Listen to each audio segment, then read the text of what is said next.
Nah, di sini aku sama Deborah mau ngebahas soal DDA tahun 2022. By the way, sebelum kita mulai, suara aku kedengeran jelas nggak?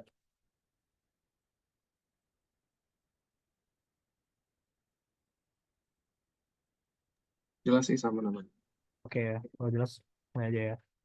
Nah, di sini di soal tahun 2022 ini, kita lihat nih Anja memulai usaha jas desain kaos bertema edukasi. Namanya tuh Art Heroes yang dihitung tanggal 10 Januari 2022 dan periode akuntansinya adalah 1 tahun. Nah, sebelum teman-teman ngerjain soal akuntansi nih ya, apalagi ngerjain soal siklus akuntansi, yang mana kalau kalian salah di awal itu bisa sampai salahnya sampai akhir gitu. Nah, kalian tuh pertama-tama harus ngeliat akun-akun apa yang boleh dibuka. Nah, buat general ledger. Nah, kalian tuh baca soalnya dulu nih. Setelah transaksi-transaksi ke atas ke dalam jurnal umum. Nah, kalian tuh kalau buat jurnal umum, akun-akun itu harus yang ada di sini. Jangan yang nggak ada di sini. Kecuali nanti pas kalian bikin adjusting, pakai akun-akun yang ada di adjusting. Kayak ini contohnya. Oke, langsung aja kita mulai dari tanggal 5 Februari. Nah, Anja membeli berbagai perlengkapan kantor senilai 6.750 secara tunai. Nah, kalau kita beli perlengkapan kan biasanya kita nyatetnya sebagai supplies nih, sebelas supplies pada cash. Nah, tapi di soal ini kita cuma dibolehin buka akun supply expense yang mana kita berarti pakai income approach. Makanya kita catat di tanggal 5 itu supply expense di debit dan juga cash di kredit sebesar 6.750. Nah, tanggal 18 April, perusahaan membeli komputer harganya 24.600.000 secara tunai. Kayak biasa aja kita nyatet kalau kita beli aset tetap nih. Aset tetap itu adalah aset yang itu lebih 1 tahun. Contohnya mesin, kayak building atau mobil kayak itu. Nah, dan komputer ini termasuk ke dalam aset tetap. Nantinya nilai dari komputer ini akan didepresiasi. Nah, berarti kita catat komputer pada debit dan cash di kredit karena cashnya keluar dan komputernya masuk ke kita. Nah, lalu tanggal 16 Mei ini ada banyak transaksi. Anja membayar honor staff desain 2.400.000 dan beban utilitas 3.300. Catat dulu yang bayar beban honornya itu kita masukin ke salaries and wages expense seperti yang ada di chart of account-nya. Dan juga kita juga bayar utilities expense sebesar 3.300. Ini kalian bisa gabungin aja ke satu akun cash itu 5.700. Nah, lalu tanggal ini juga Anja memperbarui lisensi perangkat lunak pribadi miliknya yang kemudian digunakan untuk usaha sebesar 18 juta untuk masa 12 bulan ke depan terhitung dari bulan Juni. Nah, transaksi ini kan kita bayar di muka nih. Bayar di muka tuh maksudnya kita bayar beban dulu, tapi kita belum merasakan manfaatnya. Nah, tapi harusnya kan dicatat sebagai prepaid ya kalau biasanya. Nah, tapi di soal ini kita cuma bisa dibolehin buka akun license expense.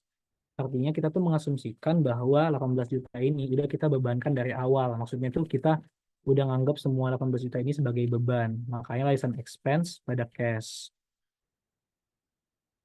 senilai 18 juta.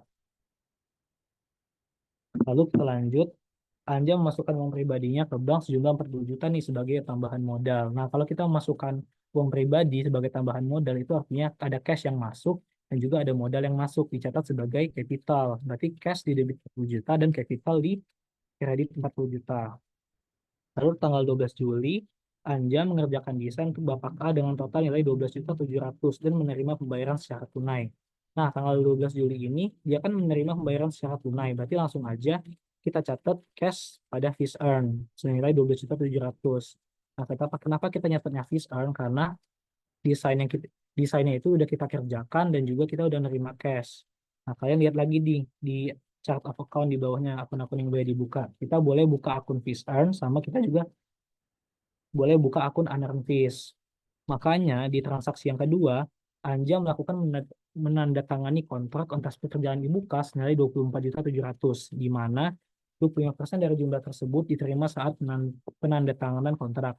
Nah, si Anja ini dapat pembayaran nih 24 juta, tapi jasanya belum dikerjakan. Makanya kita catat 24 juta itu sebagai unearned fees.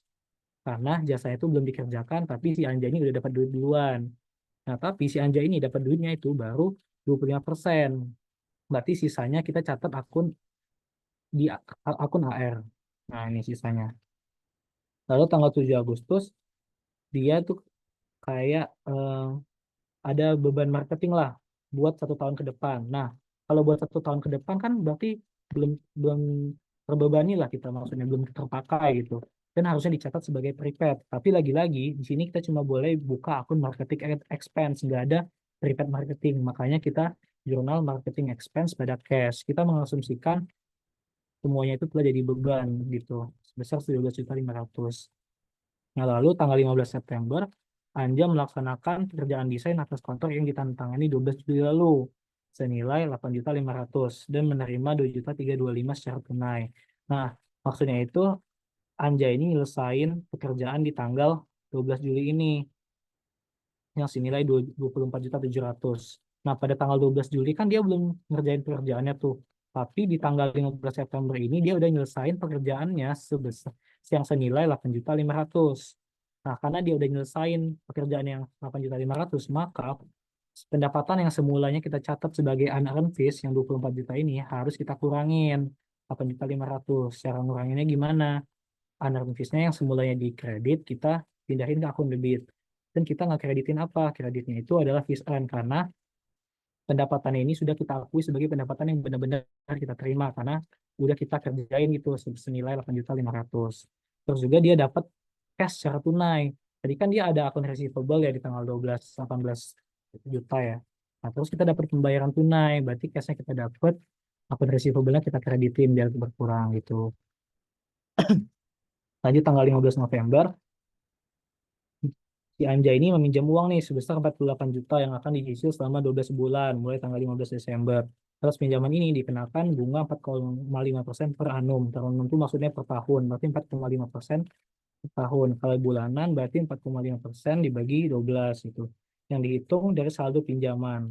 Nah, ini asumsinya satu tahun itu 360 hari dan satu bulan itu 30 hari. Nah, berarti kita nyatanya apa? Karena dia itu pinjaman bank, berarti kita lihat dulu nih akun-akunnya boleh apa nih dibuka. Ada yang namanya bank loan. Berarti kita catat cash pada bank loan karena kita nerima cash dan cash itu merupakan hutang bank gitu. Maka cash di debit dan bank loan di kredit. Lalu tanggal 7 Desember, Anja menyelesaikan pekerjaan desain untuk Ibu JL sebesar 9.300.000 dan menerima 40% pekerjaan secara tunai. Nah, pada tanggal ini perusahaan membeli tambahan komputer senilai 28 juta. Nah, kita lihat transaksi yang pertama dulu. Anja menyelesaikan pekerjaan desain, berarti kerjaannya udah selesai sebesar 9.300.000 dan menerima 40% dari pekerjaan secara tunai. Nah, kalau udah menyelesaikan pekerjaan, berarti kita sudah bisa mengakui itu sebagai fees earn. Makanya 9.300.000 kita catat sebagai fees earn karena kita udah kerjain semuanya. Tapi si Ibu JL ini baru bayar 45%. Berarti cashnya yang di debit itu baru 40%, yaitu 5.580.000. Terus sisanya apa? Sisanya itu kan belum dibayar sama dia. Jadi kita catat sebagai akun receivable sisanya. Nah, terus di tanggal ini juga dia ada pembelian komputer lagi.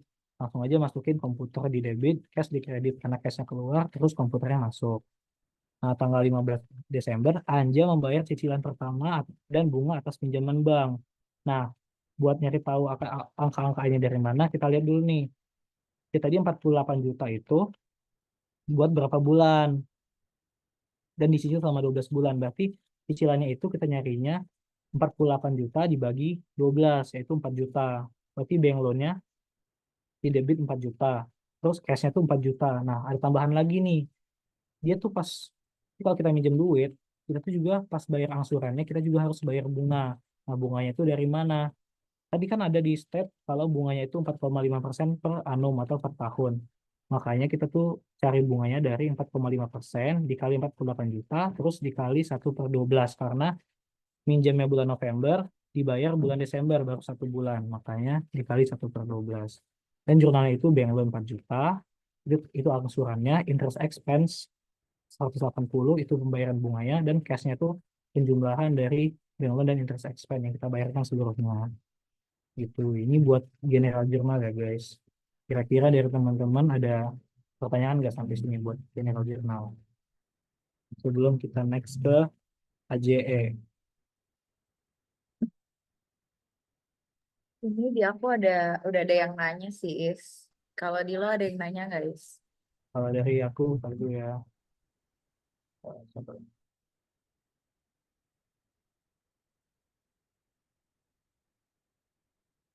ada, belum ada sih. Oke, ini mau dibahas Oke, aja nggak? Itu udah gue ya. bikin question di bagian bawah. Shit ya, itu.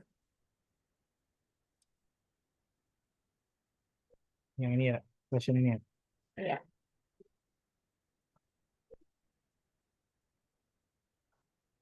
Kalau kontrak, ini ya pertanyaannya. iya. Kalau kontrak itu berarti selalu unearned. Gini guys, kalau kalian mau menentukan unearned atau tidaknya, itu pertama-tama kita tuh lihat dulu nih, dia tuh boleh buka akun unearned atau enggak. Nah, kalau di sini kan boleh dua-duanya nih, boleh unearned fees dan juga boleh fees earn. Jadi kalau ada transaksi dibayar diterima di muka, kalian catat aja sebagai unearned fees. Tapi kalau ada transaksi yang misal dapat dapat pendapatan jasa, tapi kita udah kelarin semuanya, itu baru kita catat sebagai fees earn. Jadi sebenarnya kontrak itu apa ya? Unearned dan fees earn itu kita lihat dari jenis transaksinya aja, dia udah bayar, dia udah nyelesain kerjaannya atau belum gitu. Nah, misal kita belum nyelesain pekerjaannya tapi dapat duit nih, tapi cuma dibolehin buat akun fees earn. Nah, kita catat aja sebagai fees earn, nanti unearned-nya muncul pas di AJE. Nah, gitu guys.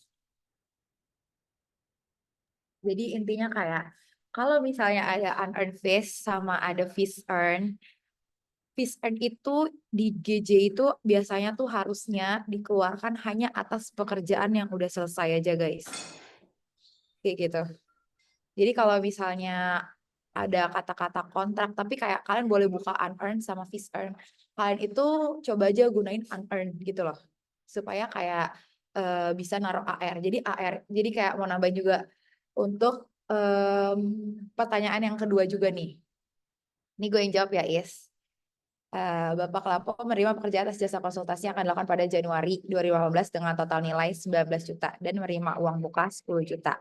Izin bertanya, GJ-nya pakai AR atau enggak ya, Kak? Terima kasih.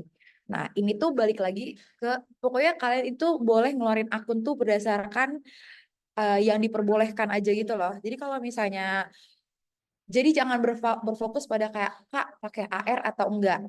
Kalau misalnya fees earn, kalian itu nggak diperbolehkan ada AR. Tapi kalau kalian menulisnya secara unearned fees, itu kalian boleh ngeluarin AR. Jadi nih, pencatatan misalnya kalian pakai lo lagi share screen kan Is? Bagian question dong Is. Ya, gue gue jadi Is yang share screen kayak lo nge-lag nih.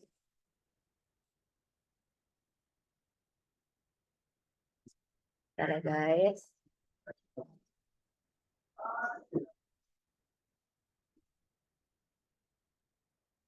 Jadi kalau misalnya kalian pencatatannya dengan metode fees earn, unearned dulu ya.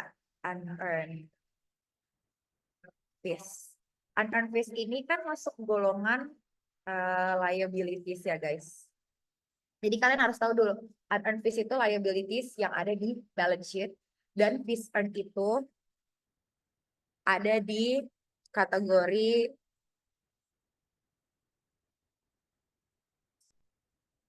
ya, fees earned itu di bagian revenue atau income yang ada di eh, income statement.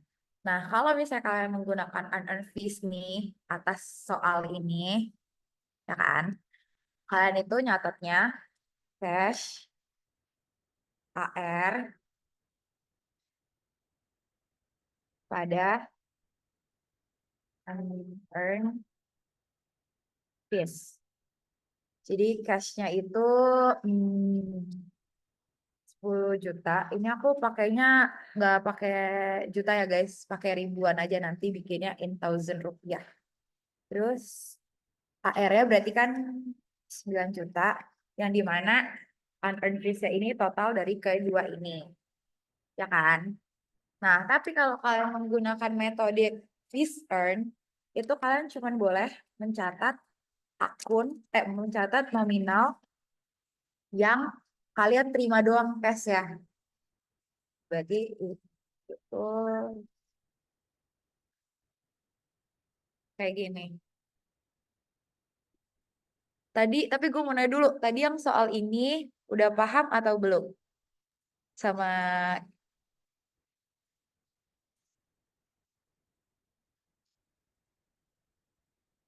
aku nggak usah sebut nama ya, kayak pada takut, pada nggak mau disebut namanya.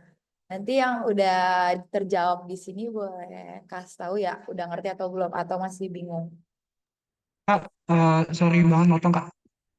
Ya. Bukannya yang kita dapat itu 10 juta ya Kak? Di soalnya. Iya, sorry, sorry. Sorry guys, sorry guys. Sorry guys. Ya, berdasarkan cash yang diterima ya guys. Sorry banget. Makasih untuk koreksinya, Vito. Dah, kayak gini. Sampai sini paham nggak guys?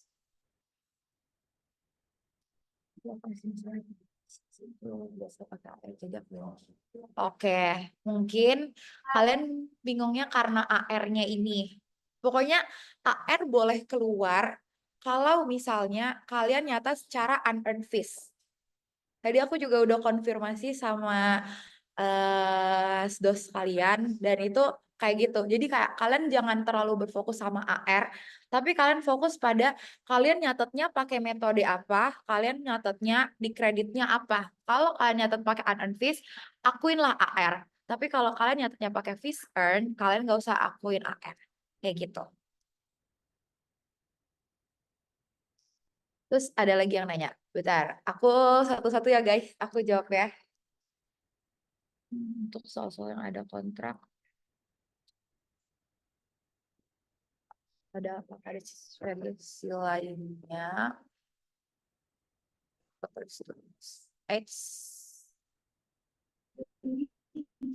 Halo Kak, maaf suara aku kedengaran nggak? Kedengaran. Aku mau tanya Kak, jadi ini yang aku dapetin dari materi adjustment-nya dari Mbak Mila, itu malah kebalik gitu Kak. Kalau misalkan unearned itu nggak munculin AR Kak, karena dia kan belum mengaku itu sebagai pendapatannya. Tapi kalau misalkan pakai fees earn baru munculin AR. Itu adjustment ya guys. Itu aja ya. Ini GJ-nya Kak. Oh, GJ. Iya. Itu dari Mbak Mila. Iya. Sorry, boleh diulang nggak tadi? Kalau misalnya unearned, kalau sorry tadi boleh diulang nggak Kalau sekarang? misalkan unearned tuh kalau unearned nggak munculin AR Kak di sini. Karena dia belum mengakui sebagai pendapatannya gitu. Nah, Apa kebalik ya? konsepnya kalau misalnya itu dari Mbak Mila atau gimana? Itu jawaban Mbak Mila. Iya Kak, ini materi dari Mbak Mila pernah dikasih, tapi nggak tahu Kak kalau misalnya aku salah mahaminnya. Nah, kalau misalnya berdasarkan pemahaman aku, sama tadi aku udah konfirmasi juga sama asdos kalian, itu tuh kayak gini guys. Jadi kayak kalau misalnya fees earn itu nggak boleh ngakuin AR. Itu kayak aku udah juga ngebandingin sama soal-soal 2018. Nih, sorry ya, aku tunjukin dulu. Di sini dia cuma boleh ngakuin fees earn. Sedangkan nih, di sini nilai ordernya itu 2.800.000 kan. Ya kan? Yang diterima cuma 4.800.000. Berarti 60% itu harusnya kalau misalnya dengan logika itu AR dong yang belum diterima. Nah, di sini itu tuh selalu nyatetnya pakai fees earn, jadi nggak ada AR. Jadi kalau misalnya intinya tuh kalau fees earn itu nggak ngakuin AR, karena di akuntansi tuh fees earn itu cuma boleh mengakui atas cash yang diterima, habis itu atas berdasarkan invoice atau kontrak yang ada, kayak gitu. Oke, makasih Kak. Oke. Ini aku lanjut dulu ya.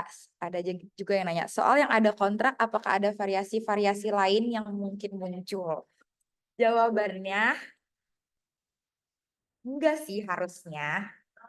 Karena kontrak tuh, kalian gak bakal dikasih soal yang bakal se-complicated itu. paling cuman kayak diterima 60%, diterima 40%, kayak gitu doang guys. Jadi kayak ini udah dilihat dari soal-soal 2015, 2022, tahun gue juga pas lagi kerjain itu sama. Jadi kayak nggak akan variasinya kayak gimana-gimana. Jadi kayak jangan terlalu terpaku sama kayak karena ada kata kontrak sama apa, itu nggak usah dipikirin banget. Kayak gitu. Apakah terjawab?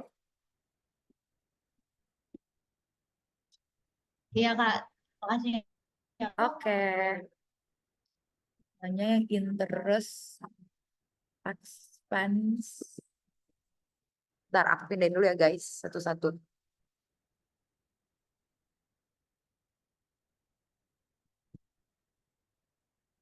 Mungkin Faiz mau jawab. Iya, boleh. Kenapa tadi pertanyaannya interest expense? Karena kan itu dia berdasarkan saldo pinjaman. Bukannya saldo pinjamannya udah sisa 44 juta ya, Kak. Nah, gini guys. Tadi kan itu interest expense lagi lah. Coba buka yang itu debt GJ. JJ. Hmm.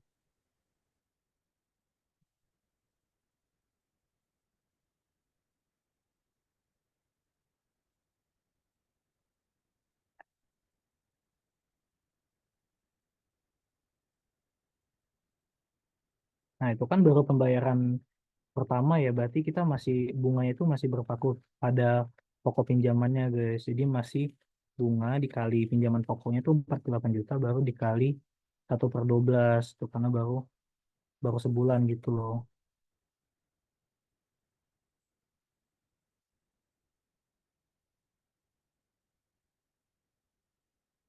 Apakah menjawab? Nih, nanya cara menentuin penempatan akun debit kredit. Coba dia tolong buka question. Nih, cara penempatan akun debit kreditnya gimana ya, Kak? Nah, kalian tuh pas awal-awal akuntansi tuh diajarin nggak yang namanya ini? Saldo normal. Nah, saldo normal ini adalah misal nih, ini ada aset, ada liability, terus ada equity, ada revenue, dan ada expense. Nah, saldo normal ini adalah ketika dia bertambah, dia masuknya di mana? Kalau aset ketika dia bertambah, dia masuknya di debit. Kalau liabilitas dia bertambah, masuknya di kredit. Kalau ekuitas yang bertambah, masuknya di kredit. Kalau revenue yang bertambah, dia masuknya di kredit. Kalau expense yang bertambah, masuknya di mana? Masuknya di debit. Nah, sebaliknya juga guys, kalau asetnya berkurang, berarti di kredit. Kalau liability-nya berkurang, itu di debit. Equity di kredit. Kalau equity berkurang, dia equity-nya di debit. Kalau revenue-nya berkurang, revenue-nya di debit. Kalau expenses-nya berkurang, berarti expense-nya di kredit gitu guys. Jadi misalnya ada transaksi em, bayar beban gaji gitu. Berarti beban gajinya di debit gitu. Beban gajinya di debit karena ketika beban bertambah, bebannya itu di debit. Nah, pas kita bayar beban gaji, itu kita bayarin pakai apa sih? Pakai cash kan? Pas kita bayar pakai cash, itu kan cashnya berkurang. Jadi kalau cashnya berkurang, cashnya tuh berkurang di mana? Di kredit. Jadi gitu guys. Kalau cara nentuin penempatan akun debit sama kreditnya, kalian tuh harus eh, mengetahui dulu tuh akun-akun itu tuh termasuk kategori apa? Apa dia kategori aset, kategori liability, kategori equity, kategori revenue, atau kategori expense. Gitu loh. Nah, kalau misal dia udah nyelesain semua jasanya, tapi baru dibayar setengahnya, itu muncul AR nggak? Muncul, bisa muncul AR. Tadi kayak soal nomor ini nih, kayak soal nomor berapa tadi ya? Kayak soal nomor tanggal 7 bulan Desember. Itu kan dia udah nyelesain semuanya, tapi baru dibayar setengahnya, atau baru dibayar sebagian lah. Itu nanti bisa muncul AR gitu. Nanti jawabannya aku sama Deborah tambahin ya guys. Kalau ada kontrak, sudah bisa dianggap fixed earn ya Kak. Hmm, sebenarnya gini guys, kalau dia fixed earn atau unearn itu tergantung Itu bayarnya gimana? Kalau dia bayarnya pas di awal, pas belum dikerjain, dia sifatnya masih unearn. Tapi kalau akunnya cuma bisa boleh pakai buka buka akun fish earn, maka tulisnya tetap fish earn gitu. Nah, kalau dia terus lanjut lagi ya. Kalau dia banyak banget pertanyaannya. Kalau dia bilang saldo pokok pinjaman itu dihitung progresif atau saldo dari saldo pokok. Kalau saldo pokok pinjaman itu berarti dihitungnya kalau dari saldo pokok sih guys, angsurannya gitu loh. Misal saldo pokoknya 48 juta, berarti hitung bunganya juga tetap dari saldo pokok gitu. Nih lanjut lagi. Kalau tanggal 7 Desember itu tadi akunnya dia ngeluarin AR dan kreditnya Fish On karena udah diselesaikan bukan sih tanggal 7 Desember tadi. Nah iya benar, tanggal 7 Desember tuh kan dia udah nyelesain kerjaannya tuh. Tapi dia baru bayar sebagian. Makanya muncullah AR karena belum diterima duitnya gitu. Banyak juga ya. Kita habisin sampai ini aja ya. Sampai sini deh. Ke each account chart nggak ada ACC equipment. Tapi soalnya tertulis jelas peralatan. Itu gimana Kak? Tapi pas ke AJE-nya ada di equipment. Jadi itu boleh buka akun baru nggak Kak? Sebenarnya ya kalau di soalnya tertulis jelas peralatan itu harusnya soalnya itu udah pasti ada peralatan. Nggak mungkin nggak ada. Nah kalau terjadi kayak gini guys, mungkin juga sih ke katanya itu komputer gitu katanya komputer tapi kalian gak nemuin tuh peralatan di chart of account kalian nemunya komputer berarti tulisnya akunnya komputer gitu. By the way dari tadi kedengeran ya suaranya nggak kedengeran ya. Oke. Kedengaran. Oke, kalau begitu dia masuknya pakai metode apa fish earn tapi ada akun AR ini yang mana ya tadi ya. Nah gini aja guys gini ya yang dimaksud fish earn tapi nggak boleh munculin AR itu kalau dia mencatatnya sebagai fish earn. Nah, sebenarnya ini misal dapat pendapatan jasa 10 juta, tapi kita belum kerjain. Tapi kita mau mengakuin itu sebagai pendapatan kita. Tapi di chart of account kita cuma boleh buka akun fish earn, nggak boleh buka akun unearn. Nah, makanya kita nggak boleh nulis akun AR kalau kita nulisnya sebagai fish earn. Tapi kalau kita nulisnya unearn tuh boleh buka akun AR. Kayak gitu. Nah, ini panjang juga ya. JJ Bapak Lampit membayar uang juta 4 juta kepada Creative Web sebagai penambahan di muka atas pekerjaan pembuatan website pekerjaan akan diselesaikan dalam 2 bulan dan sisa nilai pekerjaan akan dibayarkan pada saat tersebut. Tapi tidak disuruh membuka akun AP. Bagaimana ya, Kak? Kalau kita bayar uang, ini gimana ya? Ada sesuatu.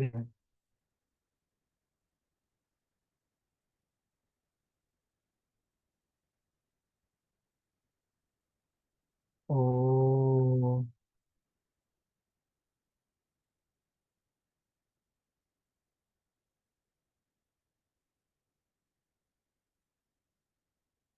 berarti kalau gini langsung aja kayak, berarti ini kalau kita bayar sejumlah uang di awal kan berarti masuknya ke prepaid ya, itu. Berarti prepaid ini, prepaid pada cash gitu, atau pada AP. Nggak mungkin nggak sih nggak boleh buka akun AP? Harusnya boleh sih buka akun AP. Soalnya lanjut dulu ya. Soalnya gini Kak, pakai air atau enggak ya? Soalnya akunnya unearned other income. Nah ini pakai guys, pakai AR ini. Karena kayak tadi, karena dia hmm, kita tuh udah ngakuin pendapatan tapi masih unearned dan juga baru dibayar setengah itu boleh buka AR. Tadi kita udah nanya-nanya juga ke asdos-asdos ya. Nah, mungkin kalau dari tadi pas kita jelasin nanti ada perubahan bakal kita tulis di sheet ini lagi dan sheet ini juga bakal di-share ke teman-teman. Nah, terus ada lagi nih Bapak Lapu menerima permintaan merekam jasa sosialisasi senilai 5 juta. 5.000 3 bulan ke depan. Bapak menerima pembayaran di muka. Bapak lapor misalnya. Nah, ini nih kalian lihat dulu tuh dia boleh nggak buka akun unearn. Tapi, nah kayak ini nih, kayak dia boleh buka akun unearn, berarti boleh guys tulis AR-nya gitu. Jadi cash AR pada unearn gitu. Guys, sorry banget guys. Jadi sebenarnya Faiz juga gue mau ralat. Oke. Pokoknya dari tadi banyak banget nanyain AR. Jadi kayak rada takut juga nih, ya kan? Mau ngasih taunya sebenarnya. Ini aku dapat insight baru. Sebenarnya AR itu boleh keluar di Fish Earn. Tapi biasanya otomatis. Jadi kayak wajarnya tuh pakai unearn kalau misalnya. Jadi kayak kalau misalnya ada kontrak nih. Pokoknya dia udah ngomong ada kontrak. Bisa cash AR pada fish earn. Tapi kalau misalnya dia ada kayak boleh pakai fish earn, bisa boleh pakai unearned fish, biasakan pakai unearned fish guys kalau misalnya untuk mencatatnya. Pokoknya kayak boleh dua-duanya, tapi itu nanti kalian bakal ribet gitu loh di akhirnya gitu. Untuk kayak AJE atau kayak reversing itu tuh bakal ribet. Jadi wajarnya tuh kalau misalnya ada kontrak dan boleh ngebuka fish earn ataupun unearned fish, kalian itu biasanya diotomatiskan untuk mikir tuh minimalnya tuh ada AR, ada unearned fish gitu guys. Bingung nggak?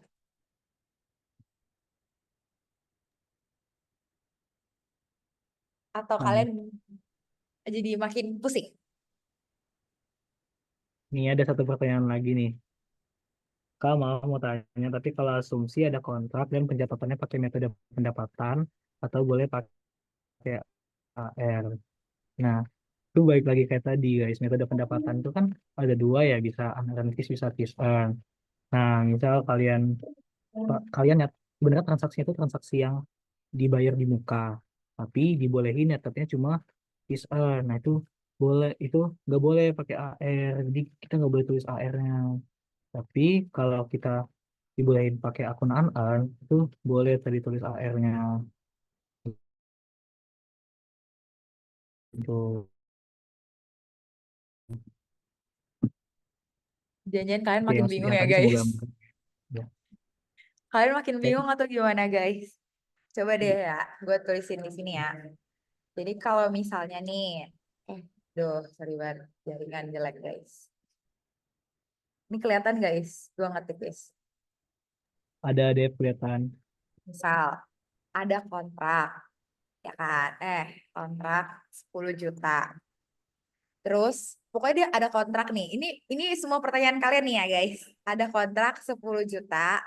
Terus dibayar DP itu 5 juta deh bilang, ya kan?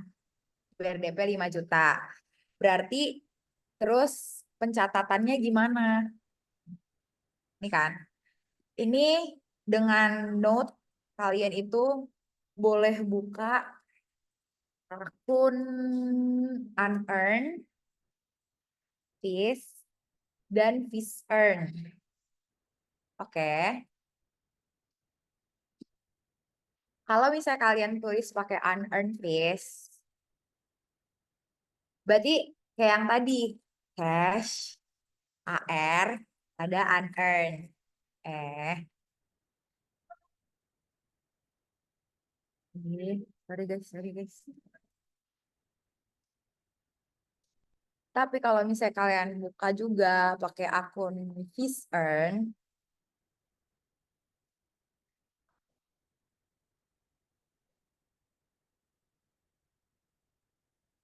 ini boleh juga.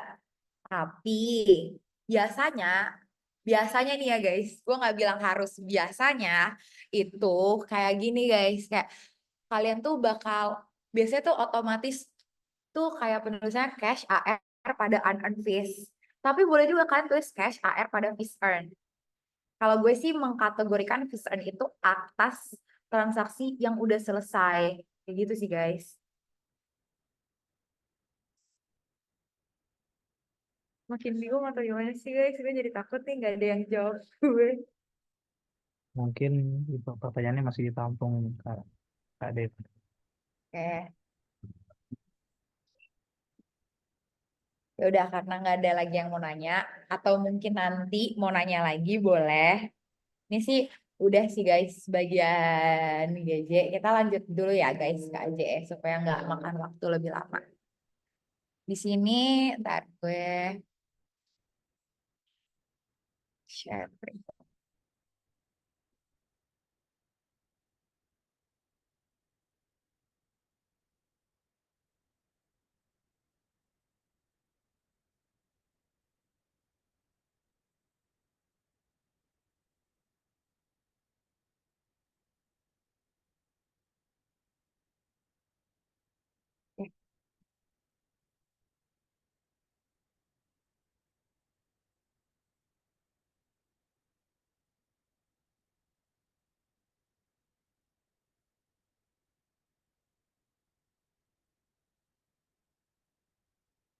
Oke.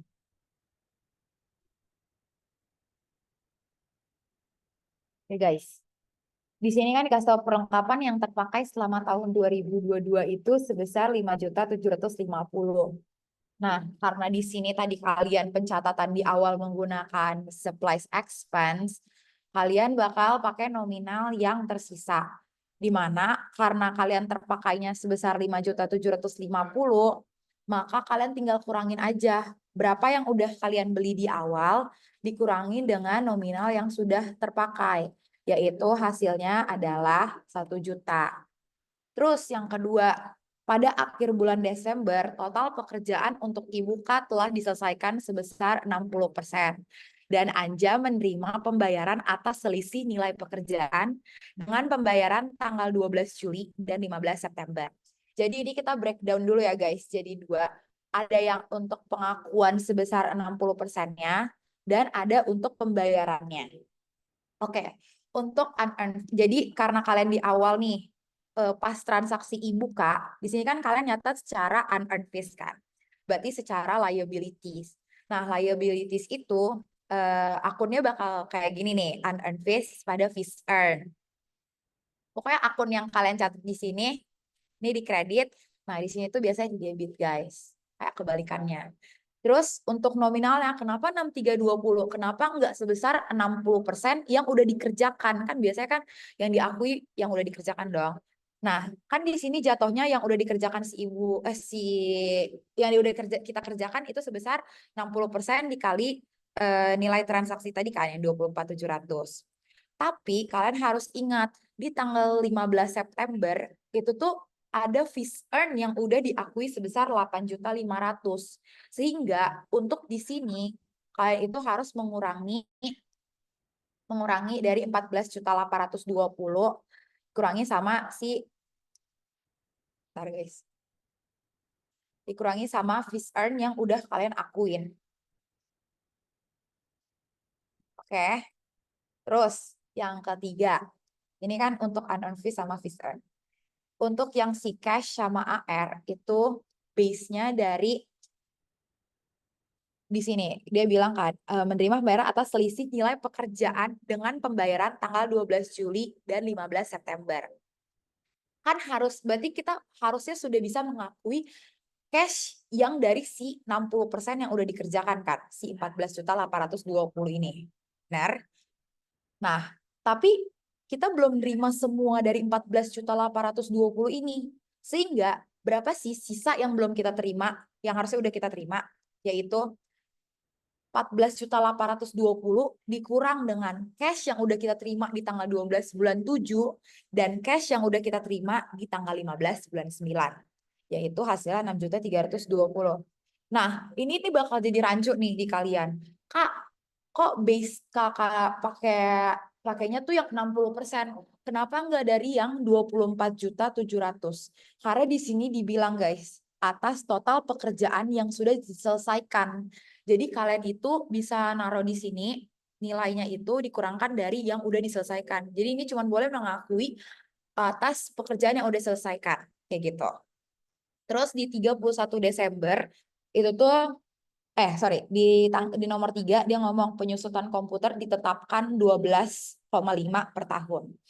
Nah, ini tuh ada gue breakdown karena di sini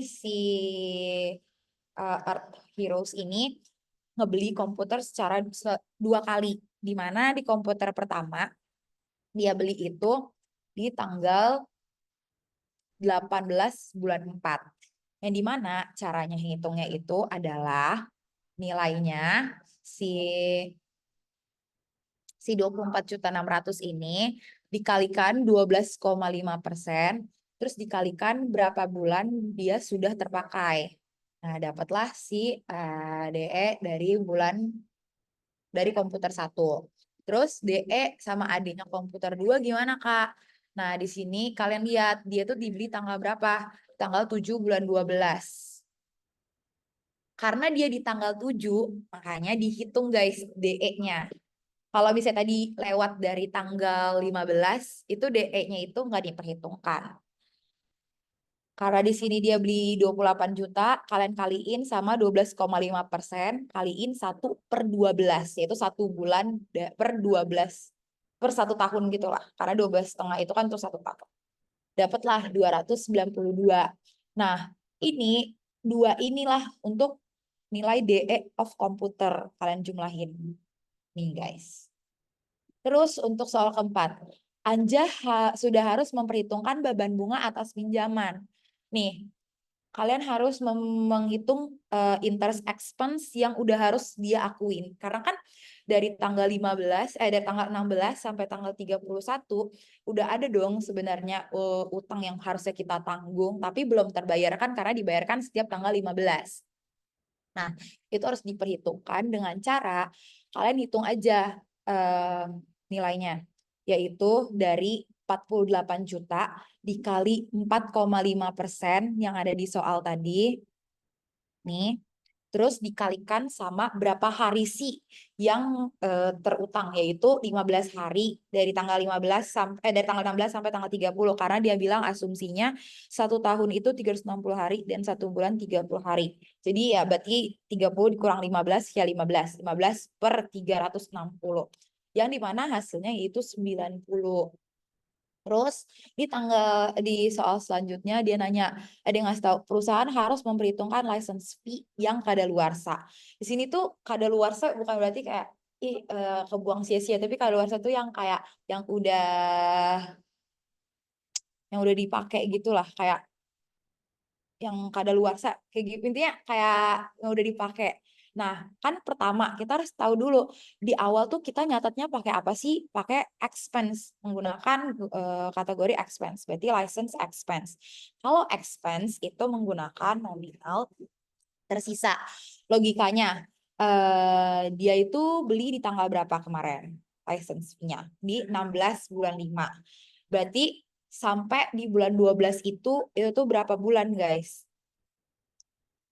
Itu yang udah terpakai. Tapi karena kita mencatatnya secara expense, berarti kita pakai sisanya yang punya kita tuh berapa sih yang masih bisa kita gunakan untuk tahun selanjutnya. Yaitu caranya nominalnya si 18 juta dikali 5/12. Kenapa 5? Karena dari 16 sampai 16 itu sampai tanggal 31 Desember itu udah kepake 7 bulan. Nah, 7 bulan kan terpakai. Karena kita nyatet pakai expense, berarti pakai nilai tersisa, yaitu 5 bulan yang belum kita gunakan, yaitu 5/12. Terus untuk akunnya prepaid license pada license expense. Terus di tanggal 6 itu ada konten promosi yang telah dilakukan 80% dari total 12.500.000 yang dibayarkan pada 7 Agustus. Ya udah, karena kalau ini tuh lebih gampang lagi karena dia pakai persen kan. Nominalnya itu mana? 12.500.000 dikali 20%. Kenapa Kak pakai 20%? Karena kita di awal mencatatnya menggunakan marketing expense, pakai metode expense. Kayak gitu guys. Terus ya udah dijumlahin aja. Itu untuk AJE. Ada yang mau tanya, boleh lewat chat ya guys. Kecepatan gak guys aku ngejelasinnya? Expense yang flat rate hanya jika soalnya pinjaman pokok. Jadi jika soal berdasarkan saldo pinjaman dan saldo utang tetap dikurangi oleh bank loan yang sudah dibayar. Jadinya nomor 4 jawabannya 82,5.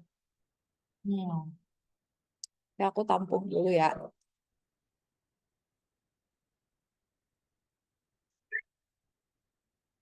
Oh, kecepatan ya guys. Sorry, sorry. Kalau saya kecepatan, yang bagian mana yang mau ditanyain yang masih agak bingung? Guys, sorry. Betul guys, tanya aja guys kalau bingung.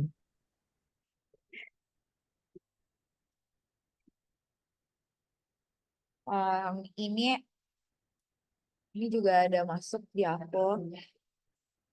Kalau nomor, aku jawab yang ini dulu ya guys.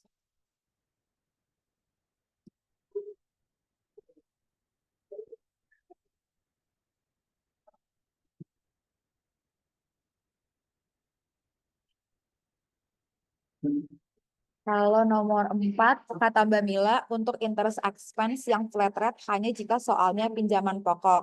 Jadi jika soalnya berdasarkan saldo pinjaman dan saldo utang tetap dikurangi oleh bank loan yang sudah dibayar. Jadi nomor 4 jawabannya 82,5. Hmm, oke. Eh, Sebenarnya ini masih agak rancu. Soalnya aku kemarin ngerjainnya udah konsultasi juga. Cuman mungkin sebenarnya ini bener sih kalau misalnya kamu mau catat 82,5 karena ini kan flat rate sama floating rate ya. Berarti yang di soal kalau menurut kamu itu ini termasuk floating rate kan. Jadi kayak based on sisa sisa saldonya kan. Lo mau bantu gue menjawab nggak Kayak gue takut salah Apa ngomong. tadi? Nih, kayak aneh. Kayak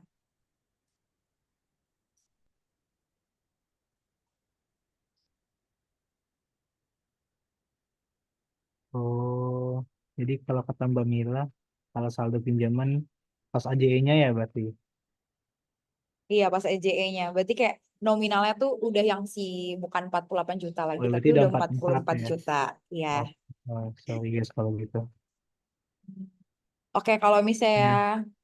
saldo pinjaman.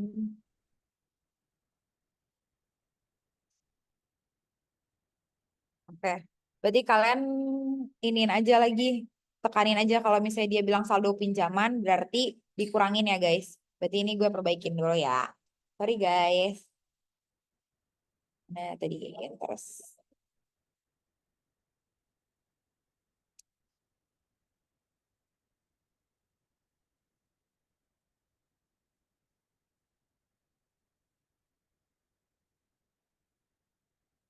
Sebenarnya mana ya guys mau bilangnya. Kadang ini jujur agak rancu guys. Jadi kalian fokusin aja kalau misalnya emang saldo pinjaman, ya udah berarti dikurangin si 48 juta dikurang 4 juta yang udah dibayar. Tapi kalau misalnya tadi dia bilang berdasarkan saldo utang atau saldo pokok, jadi pakainya si 48 juta gitu. Oke, makasih koreksinya.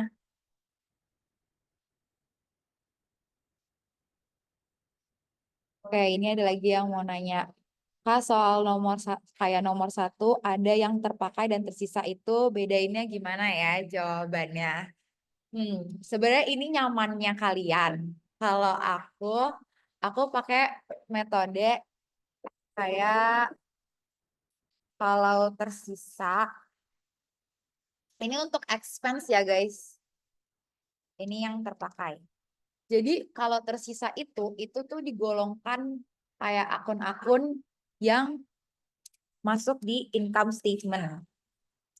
Tapi kalau terpakai itu akun yang ada di balance sheet. Aku contohin aja ya supaya kalian nggak bingung.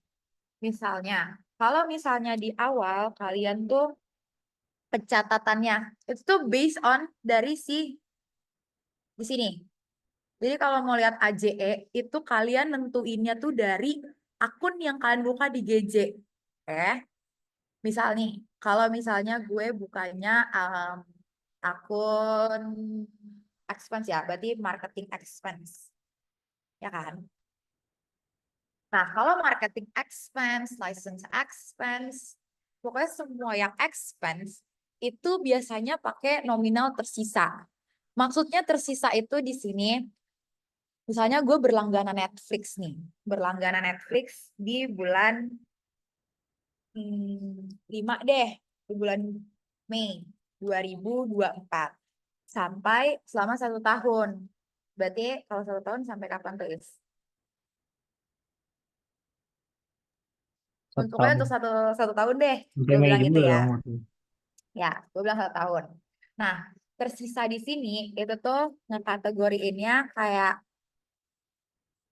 jangan gini deh guys. Iya gini aja deh. Yaudah, sorry, sorry.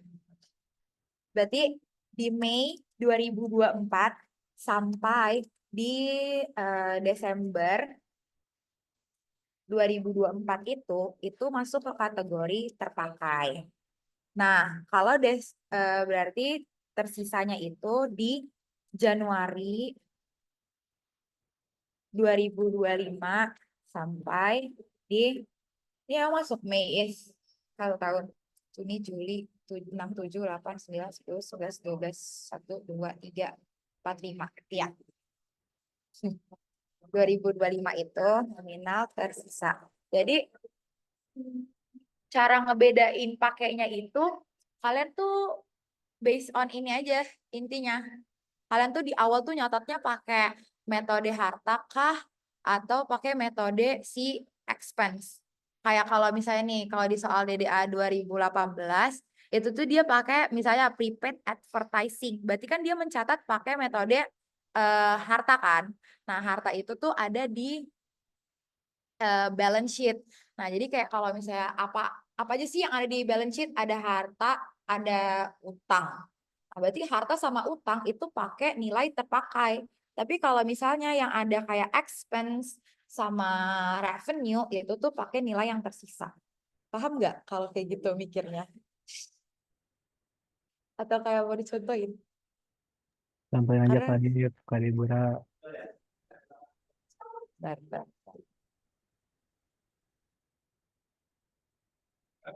Ya udah gue contohin deh. Kayak soal yang tadi aja. Kalau misalnya nih dicatat nih di awal license expense. Berarti kan di GJ kan license expense pada cash. Terus Kak mau mikir nih, license expense kan masuknya ke income statement. Maksudnya kayak dia kategori income statement. Jadi dia pakai kategori tersisa, nilai nominal tersisa. Ya udah, pakainya yang belum belum di ya yang tersisa deh. Kalau gue bilang belum dipakai nanti kan bingung terpakai sama belum dipakai itu gimana bedainnya. Gue jadi bingung deh Is mau ngejelasinnya. Kalau kayak gitu paham gak guys? Coba kita jelasin Coba lo jelasin pakai pakai angka cara yang deh. lain ya. Ya, Ini guys ya. Di tadi tuh nyata di mana? Di question apa di mana? Ya. Oke. dia cuma nanya kayak Ingat loh. cara bedain pakai nominal yang terpakai sama yang tersisa itu gimana bedainnya? Oh, kalau gue mungkin ada perbedaan sedikit ya dari cara jelasin. Ya, nah kalau gue tuh tentuin dari pas di awal kalian kan dapat soal tuh ya. Dia kalian tuh lihat dulu nih dia tuh boleh pakai akun apa. Kalian boleh pakai akun apa tuh dia. Misal misal ada pembelian supplies tapi cuma boleh buka akun misal ditulis saja kali ya. Beli supplies akun yang boleh dibuka adalah supplies. Nah, misal membeli supplies dan akun yang boleh dibuka adalah supplies itu kan pakai balance sheet approach kan pakai aset approach. Nah, kalian tentukan nilai tersisa dan terpakainya itu pertama-tama itu kalian tuh harus tahu dulu dia tuh pakai approach yang mana gitu loh. Kalau di awal dia pakai supplies, misalnya dia beli supplies 10 juta, supplies pada cash kan 10 juta. Nah, biasanya di soalnya tuh banyak variasinya. Misal di soal dibilang perlengkapan tersisa 3 juta. Nah, misal kalian di awal udah pakai supplies, tapi di soal dibilang supplies tersisa 3 juta, berarti yang harus kalian adjust itu supplies yang udah kepake gitu. Biar nantinya di laporan keuangan suppliesnya itu jadi 3 juta. Nah, gitu loh. Nah, gimana tuh biar jadi 3 juta? Nah, supplies yang tadinya 10 juta harus kita kurangin. Kurangin yang terpakai. Harus kita masukin ke kredit. Kalau supplies yang berkurang kan di kredit. Nah, kreditnya berapa? 7 juta. Debitnya apa? Debitnya itu beban supply expense. Karena 7 juta ini sudah hilang dan sudah jadi beban. Gitu. Nah, kalau sebaliknya nih.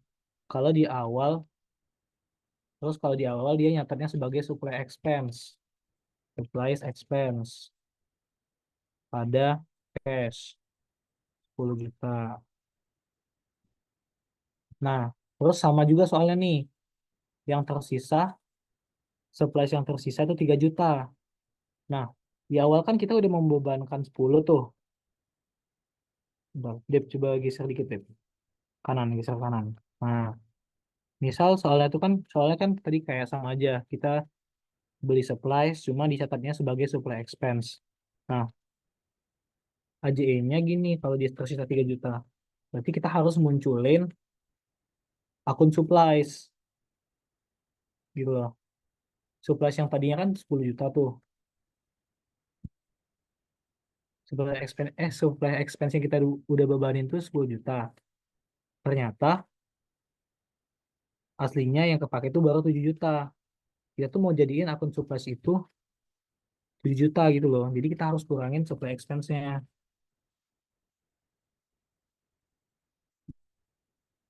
Gitu. 3 juta dan munculin akun supplies. Karena supplies-nya tersisa 3 juta. Nah, berarti caranya tuh dari awal kalian tuh harus tahu dulu dia pakai approach apa gitu loh. Dan tersisa terpakai itu menyesuaikan dari soal. Gitu. Kalian lebih paham yang mana, guys? Coba Dep lanjut aja deh kalau gitu yang pertanyaan kedua. Nanti dibahas lagi aja yang surprise itu. Oke, ini ada yang nanya lagi. Sebenarnya pertanyaannya sama, jadi gue gabung aja ya, untuk sekali ngejawab aja ya. Pada masih rancu sama yang, ntar, ya.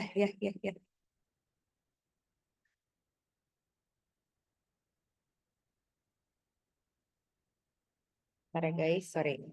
Masih pada rancu sama yang soal di AJE yang ini. Kayak unearned fees to fees earn sama yang cash to AR. Terus habis itu tentang yang dua komputer nggak nggak sama sama yang pengakuan 60%. Oke. Jadi guys, ini tuh soalnya tuh bukan selisih pembayaran antara tanggal 12 Juli dengan 15 September. Jadi ini tuh penerima pembayaran atas yang udah dibayarkan di 12 Juli sama 15 September. Maksudnya kayak gitu. Jadi emang soalnya sangat tricky. Tapi kalian coba breakdown deh. Pada akhir bulan Desember, total pekerjaan untuk Ibu K telah diselesaikan 60%. Dan Anja menerima pembayaran atas selisih nilai pekerjaan dengan pembayaran yang udah dilakukan di tanggal 12 Juli dan di tanggal 15 September. Bukan nilai selisih atas 12 Juli dikurangin 15 September. Bukan kayak gitu. Jadi kayak 12 Juli sama 15 September itu kayak mengurangi yang udah harusnya dibayarkan gitu loh. Kayak nih, coba ya, gue jelasin. Mungkin masih bingung. Jadi unearned fees pada fees earn. Dengan logika kan kita udah selesaiin pekerjaan ibu K sebesar 60%. Oke, 60%-nya segini.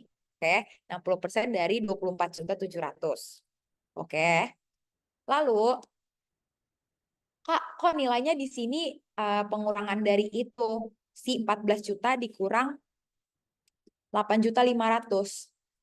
Jadi, kalau berdasarkan catatan aku, kan di 15 September ini yang ini itu tuh dia udah ngecatet dan sudah mengakui fees earn si 8.500.000. Oke. Jadi kayak gini nih, gue tulis lagi deh. Jadi yang harusnya diakuin 14.820.000. Ya kan? Tapi ketika di tanggal 15 September kalau nggak salah, kita udah ngakuin pendapatan atas 8.500.000, ya kan? Yang ngebuat utang kita tuh sebenarnya utang apa unearned fees kita tuh udah berkurang, guys. Jadi di sini tuh unearned fees tuh udah berkurang. Makanya kan sama kan penulisannya. Cuman bedanya yang ini tuh udah diakuin. Ini tuh udah diakuin duluan. Jadi sebenarnya AJE itu adalah transaksi yang harusnya itu tuh udah bisa kita akuin gitu loh. Harusnya udah bisa kita akuin sebagai pendapatan atau sudah bisa kita akuin sebagai beban ataupun sesuatu yang udah kita harus akuin sebagai utang, tapi tuh belum dituliskan di GJ. Tidak. Sehingga jadi apa yang udah ditulis di GJ itu sebagai pengurang, guys. Kayak nih, 14.820 udah diakuin. Terus habis itu di tanggal 15 September kita udah ngakuin 8.500.000. Ya udah, berarti sisanya si 14.820.000 ini dikurangin sama si 8.500.000. Sehingga yang seharusnya masih bisa kita bilang sebagai pendapatan, yang harus kita bilang sebagai pendapatan yaitu si 6.320.000.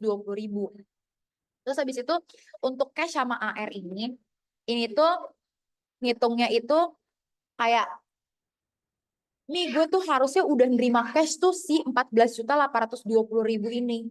Tapi gue belum nerima semuanya, belum nerima 14.820.000 ini.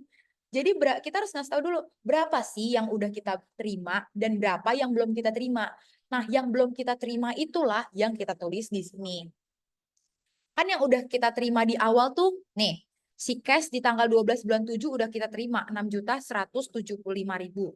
Di tanggal 15 bulan 9 kita juga udah nerima cash 2.325.000. Berarti in total kalian itu kita itu sebenarnya udah nerima 8.500.000. Tapi kan berapa sih yang belum kita terima?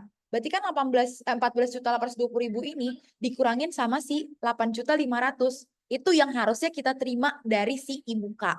Karena kan dia bilang, dan si PT kita, usaha kita menerima pembayaran atas selisih yang udah dibayarkan di tanggal 12 dan di tanggal 15.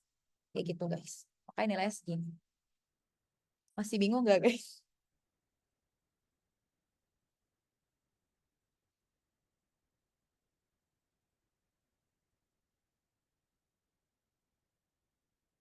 Atau kata-kata aku terlalu belibet, sorry.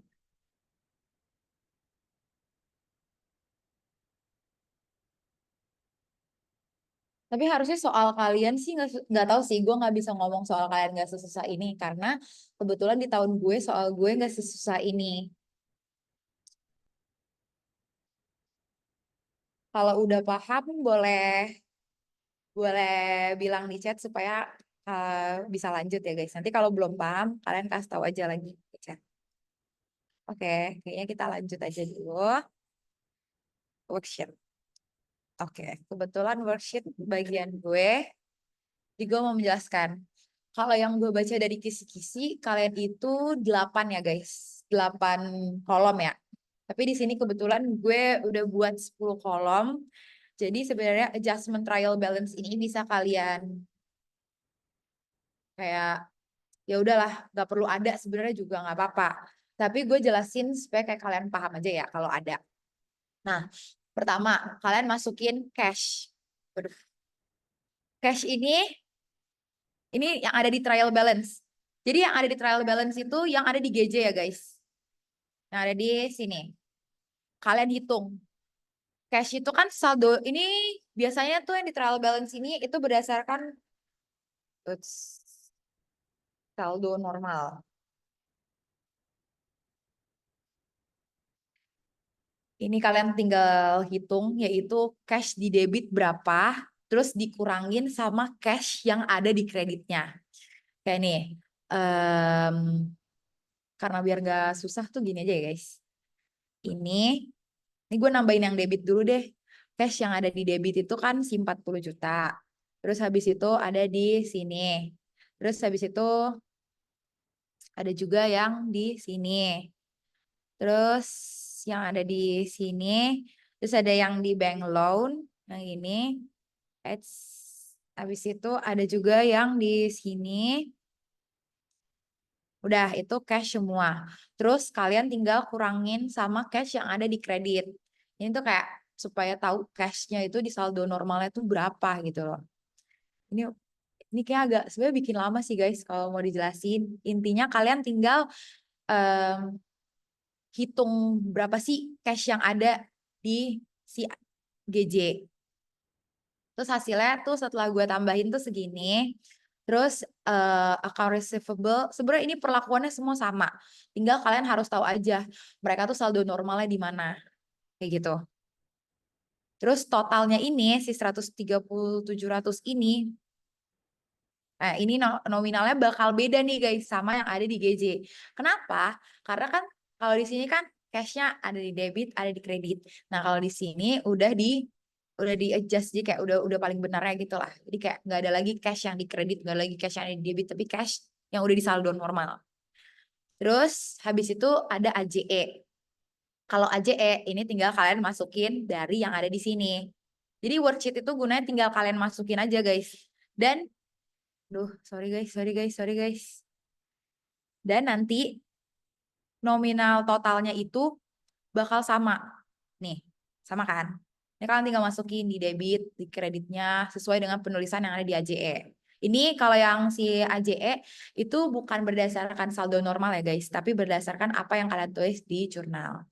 Terus adjustment trial balance ini sebenarnya ada nggak ada tuh sama aja, tapi kayak dia itu nge-adjust kayak berapa sih yang ada di trial balance, berapa sih yang ada di adjustment, terus habis itu itu hasil akhirnya. Ini untuk mempermudah untuk nanti kayak nominal di income statement sama di statement of financial position itu udah normal yang saldo yang udah teradjust yang udah sebenar-benarnya. Tapi kalau misalnya kalian mau langsung ke income statement juga fine. Kayak ini tuh dihilangin aja juga nggak apa-apa. Nah, kayak gini, gue jelasin sedikit ya. Kayak di adjustment ini kan kalau di sini di debit, di sini di debit, berarti kan logikanya cash-nya bertambah. Ya udah, tambah. Tapi kayak misalnya gini nih, account receivable di trial balance tuh di debit, tapi di adjustment itu dia di kredit. Nah, di adjustment trial balance ini juga sama nih, kayak si trial balance, di mana dia itu menuliskannya ada di saldo normal. Based on saldo normal. Sehingga nanti 19.920 ini dikurang sama 6.320.000 kayak gitu. Ini perlakuannya sama semua ya guys. Jadi kayak ini tuh udah bener saldo normal banget. Terus nominalnya itu bakal di 133.124. Intinya semua ini debit kredit sampai di trial balance harus balance. Ini itu harus balance. Lalu, Kak, apakah yang masuk ke income statement? Apa yang masuk di statement of financial position? Jadi yang masuk di income statement itu hanya akun 4 dan akun 5. Yang depannya 4 sama 5. Yaitu fees earn, all the expense. Terus habis itu kayak DE itu jangan ketinggalan ya guys. DE itu depreciation expense. Jadi kayak dia harus dimasukin di income statement. Nih. Terus kalian bakal nanya, Kak, tapi di sini nggak balance. Emang, nanti nggak akan balance, guys. Kalau di income statement dan di statement of financial position. Nah, di statement of financial position, itu tuh isinya adalah akun harta, utang, dan modal. Nih, harta, ini utang, sama ini modal. Nah, ini juga ada nih. Ini harta nih, kalau nggak salah nih. Supplies, prepaid, terus prepaid marketing itu harta. Terus ini AD sama interest payable tuh di kredit. Terus ini juga nggak balance. Nah, ini sebenarnya pokoknya kalian harus kalau mau tahu nih, Kak, ini udah benar atau gue nggak bisa bilang ini benar atau belum. Tapi kalau gue menceknya itu ini kan 36.820 dikurangin sama 34.554. Hasilnya 2.266. Ini sama ini kalau dikurangin ini juga bakal 2.266. Kalau ini udah sama itu harusnya udah oke guys. Harusnya ya. Tapi benar salah itu masih belum bisa ditentukan dengan logika kayak gitu. Jadi balik lagi harus teliti.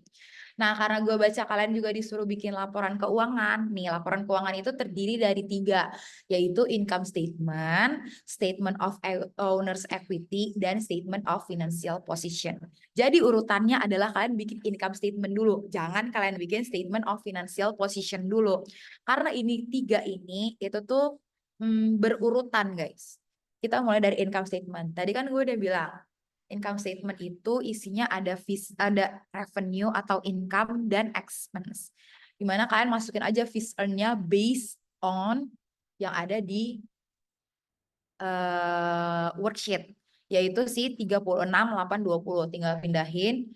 Terus operating expense, semua expense yang ada, yang tadi ini tuh supply sampai ini sama DE, itu kalian masukin di sini. Terus kalian jumlah ini berapa sih total operating expense yang hasilnya di sini. Nah, ini tuh untuk mencari berapa sih net profit atau net loss yang ada. Kan di sini kan jatuhnya lebih besaran fees earn kan. Maksudnya kayak lebih besaran revenue kan daripada expense yang dikeluarkan. Makanya jadinya dia net profit. Kayak gitu guys. Bisa juga ada case-nya kalau misalnya dia net loss. Kalau net loss itu pengaruhnya nih, net profit dan net loss akan memengaruhi statement of owner's equity. Ya akan memengaruhi modal. Gimana nih, capital beginning-nya itu ada 40.000 nih di sini. Ya kan? Modal awalnya 40.000. Terus di add net profit. Jadi kalau net profit, kalau dia untung itu nge-add si capital beginning. Tapi kalau dia net loss itu akan nge-less si capital beginning. Karena di sini konsepnya net profit, makanya kayak ada nge-add nambah si nilai modal, yaitu nambah 2.258.000. Tapi kalau misalnya nih ada pengambilan pribadi, itu akan mengurangi nilai capital. Tapi karena di sini nggak ada prefer, jadi ya udah nggak usah. Jadi 40 juta ditambah 2.258 hasilnya ending capital di 31 Desember itu akan menjadi 42.258.000. Nah, nilai capital inilah yang akan kalian bawa ke sini. Jadi bukan nilai capital yang ada di sini ya guys, bukan yang ini ya. Nah, di 31 Desember kita bikin juga statement of financial position, di mana tadi financial position itu adalah aset, liabilities, dan equity. Masukin aja aset. Nah, asetnya ini harus di breakdown. Ada current asset sama ada fixed asset. Di mana current assetnya itu si cash, account receivable, supplies, prepaid marketing. Yang di mana ini tuh nilainya kurang dari 1 tahun. Kalau fixed asset yang nilainya lebih dari 1 tahun. Di fixed asset itu kalian masukin fixed assetnya komputer di sini sama accumulated depreciation-nya. Ini tuh yang mengurangi nilai komputer. Jadi total asetnya adalah total current asset plus total fixed asset, yaitu 96.228.000. Terus masukin juga liabilities yang ada. Liabilities yang ada kan di sini cuman si unearned fees, bank loan, sama interest payable. Masukin ketiganya tuh. Nih. Terus habis itu jadikan total liabilities. Terus owner's equity masukin dari yang tadi gue bilang yang ada di statement of owner's equity. 42.258. Nah, di bagian kanan ini itu tuh total dari liability sama equity. Ini tuh kayak berdasarkan yang udah kalian pelajarin di SAP 1. Aset sama dengan liabilities plus equity. Ya. Sehingga kalian harus yakin nih total aset sama total liabilities tuh harus balance. Gitu guys. Ini doang sih guys untuk worksheet dan laporan keuangan. Ada yang mau ditanya?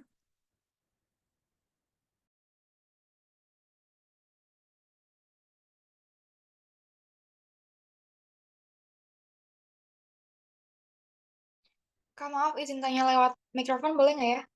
Boleh, boleh. Oke, sebelumnya aku mau nanya di bagian income statement, kalau misalkan ada salaries payable atau interest payable itu, dia kan masuknya ke akun nomor 2 ya? Iya, Nah, tapi iya. waktu aku lihat di PPT Asdos tuh, harusnya kan kalau income statement tuh masuknya 4 sama 5 kan? Nah, Iya. kenapa yang salaries payable atau interest payable itu masuk ke income statement? Jadi yang benar tuh Ini salaries payable tuh expense. Di sini sih salaries expense. Pokoknya yang ada di income statement cuma di akun 4 sama akun 5. revenue, dan Berarti yang payable itu masuknya ke payable itu masuknya di statement of financial position. Nih, Oke, makasih ya, sorry. Kak. Ya, oke. Pokoknya kalian tinggal kategori income statement cuman akun 4 sama 5. Terus ya ini mah cuman equity doang. Ya kan? Tapi berdasar ditambah atau dikurang dari net profit yang ada di income statement. Terus misalnya, terus di statement of financial position itu akunnya cuman ada aset, liability, sama equity. Cuman gitu aja sih. Ini aja yang perlu kalian hafal. Kayak gitu guys. Karena sebenarnya kalian udah dipermudah karena akan dikasih tahu ininya si nomor-nomornya ini di chartnya tadi, yang chart account tadi. Kayak gitu guys. Menurut aku ini paling gampang, tapi ini juga gede sih poinnya. Ya nggak sih? Laporan keuangan tuh 20% versus ini total 30% kalau kalian benar ini doang. Kayak gitu. Ada lagi yang mau nanya di bagian sini? Kakak ada pertanyaan Kak. Apa tuh? Jadi ada yang nanya nih di statement of financial position tuh di bagian aset tuh harus dibagi current dan fixed kah atau dicampur kira-kira boleh nggak? Ini sih harus dipisah ya guys, current sama fixed asset. Seingat aku sih harus dipisah. Iya kalian tuh tentuin aja guys. Kalau current aset tuh aset yang cepat buat dikonvert jadi cash loh gitu. Benar. Atau Sebenarnya ada aset ini penggunaannya di bawah 1 tahun. ya, Gitu. sebenarnya ada cara mudahnya sih guys. Ini Iya. biasanya udah dikasih tahu nih kayak gini nih. Mana sih kalau kalau kalau misalnya aset fix aset, dia tuh akunnya kayak 1-1 kosong. Karena kan kalau misalnya si cash sama si account ini kan current. Dia bukan 1-1-1, tapi 1-0-1 kayak gitu. Kalian bisa lihat dari situ sih. Kayak yang menurut kalian nih umur jangka waktunya tuh berapa lama sih? Komputer kan jangka waktunya bisa dipakai 5 tahun, bisa lebih dari 1 tahun pastinya. Ya. Kayak Kalau gitu. kayak mesin, bangunan, terus Ya. tanah itu masuknya non current atau fixed asset gitu. Nih, misalnya nih, ada building. Kalau building masuknya fixed asset, equipment masuknya fixed asset. Tapi jangan kebalik ya guys, equipment sama supplies. Kayak gitu. Sebenarnya nggak bakal kebalik sih kalau misalnya pakai akunnya bahasa Inggris. Tapi kalau misalnya pakai akunnya bahasa Indonesia, tapi nggak mungkin sih pakai bahasa Indonesia ya guys. Kenapa deh Nggak mungkin nggak sih pakai bahasa Indonesia? pakai bahasa Inggris sih? Ya, kayak gitu guys. Ya. Kayaknya ini udah nggak ada yang nanya deh untuk si worksheet sama si laporan keuangan ini. Laporan keuangan tuh 3 ini ya guys. Lanjut aja nggak sih? Boleh lanjut. Oke.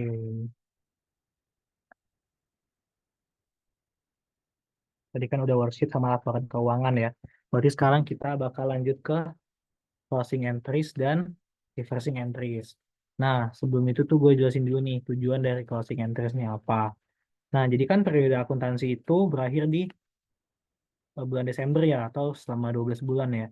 Nah, jadi karena nantinya akan mulai periode baru, makanya dan juga akan ada income-income baru tuh dan expense baru di periode selanjutnya. Nah, makanya itu kita harus menutup akun-akun yang ada di laporan laba rugi gitu loh. Biar nanti di periode selanjutnya tuh ada laporan laba rugi yang baru. Biar maksudnya tuh biar nilai yang ada di laporan laba rugi di sini itu nggak terbawa di periode selanjutnya. Biar kayak yang ini tuh selesai di sini aja gitu loh. Makanya kita harus nutup akun-akun kayak fees earn dan sub expense gitu. Nah, note saya buat kan ada namanya unearned fees. Unearned fees itu tuh kita nggak tutup guys karena itu merupakan aset. Akun-akun yang ada di laporan posisi keuangan itu nggak di closing. Jadi yang di closing itu cuma akun-akun yang ada di income statement. Nih, kayak prepaid ini, prepaid expense tuh nggak ditutup karena dia masih merupakan aset. Dan unearned tadi, sorry, bukan aset, itu adalah liabilities itu. Nah, cara nutup akunnya tuh gimana? Nah, fees earn tadi kan saldo normalnya itu kan adanya di kredit. Nah, biar fees earn ini habis semua, kita harus pindahin fees earn itu ke debit. Nah, terus kreditnya apa? Kita munculin akun baru, namanya income summary. Jadi kalau buat nutup akun fees earn, itu fees earn pada income summary. Dibalik aja, fees earn kan awalnya di kredit tuh. Kita balik jadi ke debit, biar hilang semuanya, biar habis semuanya fees earn-nya. Itu. Itu total fees earn-nya ya. Nah, lanjut kita nutup akun beban-beban nih. Beban-beban itu kan saldo normalnya ada di debit. Kalau kita mau ngurangin beban-beban itu, kita harus kreditin beban-bebannya. Tapi kita nggak boleh nulis gini. Kita nggak boleh nulis expense, terus totalnya itu nggak boleh. Kita harus satu-satu didetailin gitu. Kayak supply expense, salary expense, license expense, marketing expense. Kita harus satu-satu tulis. Dan nantinya totalnya itu ada di income summary, di debit. Gitu. Jadi kalau yang fees earn tadi kan aslinya di kredit, kita nutupnya di debit.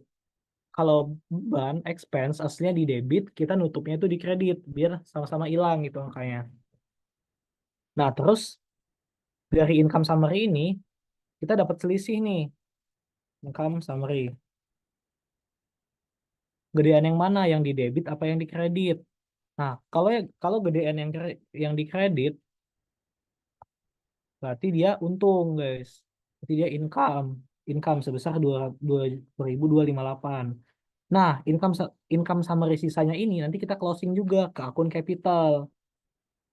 Kalau income summary-nya itu di kredit, berarti kita tutup income summary-nya ke debit. Kita pindahin ke debit income summary-nya. Terus kreditnya apa? Itu capital. Karena nanti income-nya itu akan menambah capital. Kayak yang di laporan posisi keuangan. Nah, dia bakal nambah. Laporan perubahan modal. Nah, di sini nih. Ini income summary yang kita tutup jadi capital. Makanya dia nambahin capital. Nah, jadi buat closing entry itu, kalau fees earn itu kan di kredit. Berarti kalau mau kita closing, kita harus taruh fees earn-nya di debit. Dan kreditnya apa? Itu income summary. Nah, terus kalau beban expense itu kan aslinya di debit. Kalau mau kita tutup, berarti akun expense-nya itu harus kita taruh di kredit. Dan debitnya itu jadi income summary. Nah, terus kita lihat dulu nih selisihnya itu ada di selisih income summary-nya itu gedean yang kredit atau yang debit. Nah, kalau yang gedean yang kredit kayak di sini, berarti income summary-nya kita tutup ke capital. Gitu. Jadi income summary pada capital. Nah, coba in case income summary-nya itu lebih besar di debit. Berarti bakal ngurangin capital. Kalau ngurangin capital, berarti capital di debit, income summary-nya di kredit. Jadi income summary terakhir itu nyesuaiin aja. Gitu. Ini kalau gimana ya? Kalau income, kalau loss. Nah, kalau rugi nutupnya kayak capital pada net income summary, kalau kalau untung income summary pada capital. Nah, buat closing entry ada pertanyaan nggak, guys?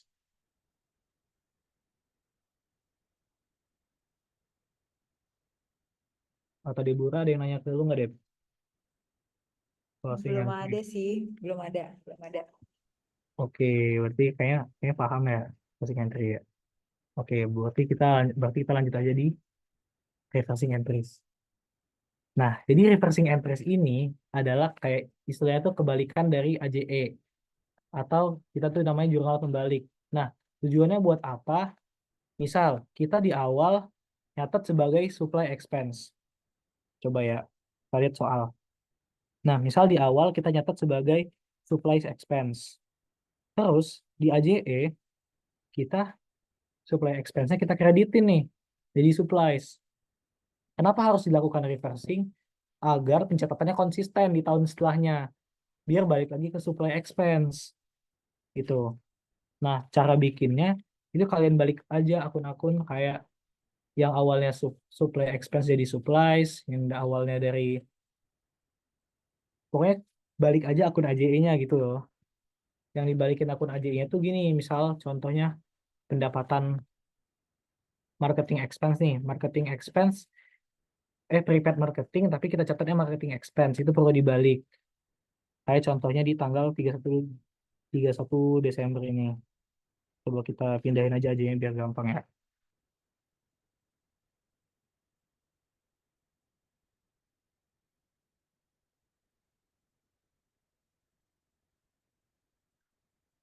Nah, ini adalah AJE-nya. Nah, kita lihat akun transaksi yang pertama ini perlu dibalik atau enggak? Perlu dibalik karena di awal dia tuh nyatatnya sebagai supply expense. Di AJE kan kita tulisnya supplies. Agar dia balik ke asalnya lagi, kita harus balik tuh di jurnal pembalik. Jadi supply expense pada supplies dengan nominal yang sama. Hmm. Terus ada lagi interest payable pada interest expense. Nah, interest payable pada interest expense ini kan awalnya tuh kita tuh mau ngakuin bunga doang kan, bunga yang tersisa di bulan-bulan terakhir itu kan. Nah, makanya kita bikin aja ini interest expense pada interest payable. Tapi kan aslinya itu belum jadi expense kan, makanya akunnya harus kita balik jadi interest payable pada interest expense. Nantinya interest ini bakal kita bayar gitu loh. Terus license expense sama prepaid expense nih. Awalnya kan emang akunnya tuh dicatat di GJ sebagai license expense, tapi di AJE kita ubah jadi prepaid license kan. Nah, akun-akun kayak gini ini perlu kita balik lagi di jurnal kembali jadi license expense pada prepaid license. Nah, terus marketing expense juga karena dari awal dia nyatanya sebagai marketing expense, makanya perlu kita balik yang dari prepaid marketing jadi marketing expense dengan nominal yang sama 2,5 dan 7,5. Hmm. Habis ini ada pertanyaan nggak guys? Closing dan reversing.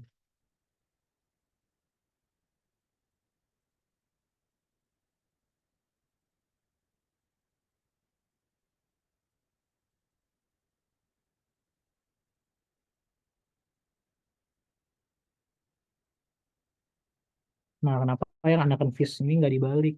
Karena di awal di pencatatan jurnalnya itu kita boleh nih pakai dua-duanya, pakai anakan fees dan pakai fees earn. Jadi akun ini nggak perlu dibalik. Yang perlu dibalik itu akun-akun yang nggak ada di sini nih. Nah, akun-akun yang nggak ada di sini perlu dibalik tuh. Tapi kalau dari awal, misal dia nyatat supplies langsung ke supplies, itu nggak perlu dibalik. Dan juga kalau di awal dia nyatat prepaid, itu nggak perlu dibalik. Jadi kuncinya tuh kalau mau balikin akun itu adalah akun-akun yang harusnya itu belum kita akui, tapi udah kita akuin itu harus dibalik nantinya. Faiz ada yang nanya Boleh, boleh. untuk yang closing entries Ya, boleh. itu row 3 Row 3, itu tuh jumlahnya dapat dari pengurangan yang row atasnya ya, yang bagian income summary pada capital ya harusnya nah ya. iya, kita dapat pengurangan dari yang income summary yang di atas sama income summary. Pokoknya kalian kurangin income summary yang buat nutup fees earn sama income summary yang buat nutup expense. Kalian kalian lihat tuh besar yang mana. Nanti kalian tentuin dia tuh di mana, di kredit atau di debit gitu. Nanti ketemulah satu akun ini, satu angka ini. Ada yang nanya lagi nih. Tadi kenapa reversing interest expense angkanya beda sama AJE-nya? Oh, ini tadi karena ada yang salah. Harusnya ini 89 ya tadi ya yang hitung bunga ya. Harusnya tadi 89 belum diubah. Iya, iya. Harusnya sama. Nah, gitu. Gitu pokoknya. Nah, jadi yang buat closing tadi tuh kalian lihat aja yang mana lebih besar. Ini kan yang lebih besar di kredit ya. Berarti nanti di awal income summary-nya itu di kredit. Nah, karena income summary-nya itu di kredit, kita harus tutup lagi income summary-nya, harus kita pindahin ke debit lagi. Nanti kreditnya jadi capital. Pokoknya ujung-ujungnya closing entry ini ujung-ujungnya di capital gitu loh. Tujuannya income, tujuannya closing entry itu buat nutup-nutup akun yang nantinya ujung-ujungnya itu bakal kita lihat capitalnya itu bakal di debit atau di kredit kayak gitu. Kalau selisih income summary-nya di debit, berarti capitalnya di debit. Nah, kayak gitu. Paham nggak Ini guys? Paham. ini sama aja kayak yang ada di income summary guys. Kalau misalnya dia profit, berarti kayak dia menambah capital, makanya itu kan capital di kredit. Tapi kalau misalnya tadi dia loss, berarti kan expense-nya lebih besar dari fees earn kan. Jadinya nanti Hmm. akunnya tuh bakal capital pada income summary kayak gitu. Kalau kalian bingung kayak nominalnya itu sama kok, mirip-mirip sama yang di income statement. Iya, ini mirip banget sama income statement. Jadi kalian kopas aja tuh angka-angka yang ada di income statement. Biasanya disuruh bikin statement dulu atau itu dulu ya? Statement dulu ya biasanya. Iya, lab ke dulu. Iya Nah, sih. coba kita lihat income statement. Nah, ini visa ini kita closing nih. Jadi income summary. expense ini juga kita closing jadi income summary. Nanti hasilnya tuh ini, income summary-nya tuh profit atau loss. Nah, kalau income summary-nya profit, berarti kan income summary-nya itu dikredit ya. Kalau income summary-nya dikredit, berarti kita jadiin itu sebagai capital. Kita closing juga income summary-nya. Pokoknya stepnya tuh kalian cari dulu income summary yang buat this earn. Habis itu cari income summary yang buat expense. Habis itu cari itu selisihnya tuh di debit atau di kredit. Nah, habis itu kalau udah ketemu selisihnya, baru tutup akun income summary-nya sesuai di debit atau kredit. Kebalikan aja guys, kalau income summary-nya di debit, tutupnya ke kredit. Kalau income summary-nya di kredit, tutupnya ke debit itu. Apakah paham guys?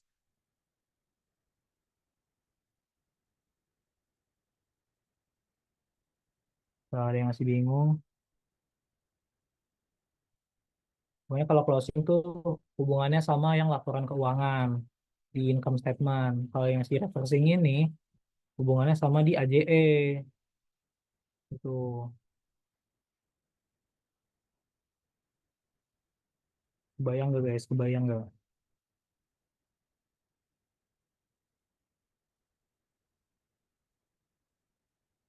Dulu masih ada yang nanya nggak, Dep?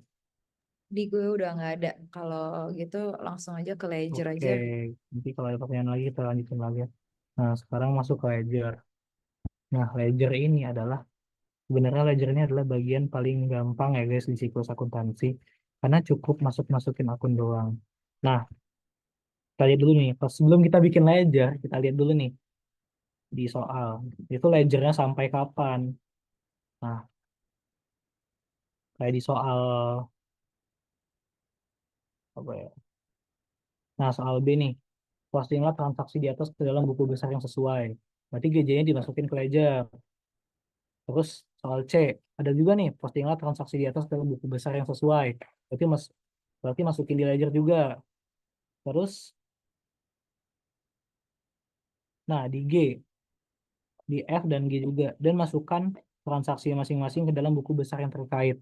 Nah, kalau kalian udah lihat soalnya gini, berarti ledgernya itu sampai ke reversing. Bukan sampai GJ doang. Jadi jangan sampai salah ya guys. Nanti kalau takutnya kalau sampai GJ doang kurang gitu angkanya. Berarti kalian kalau kayaknya ini cara gampangnya ya, ledger tuh isinya terakhir aja.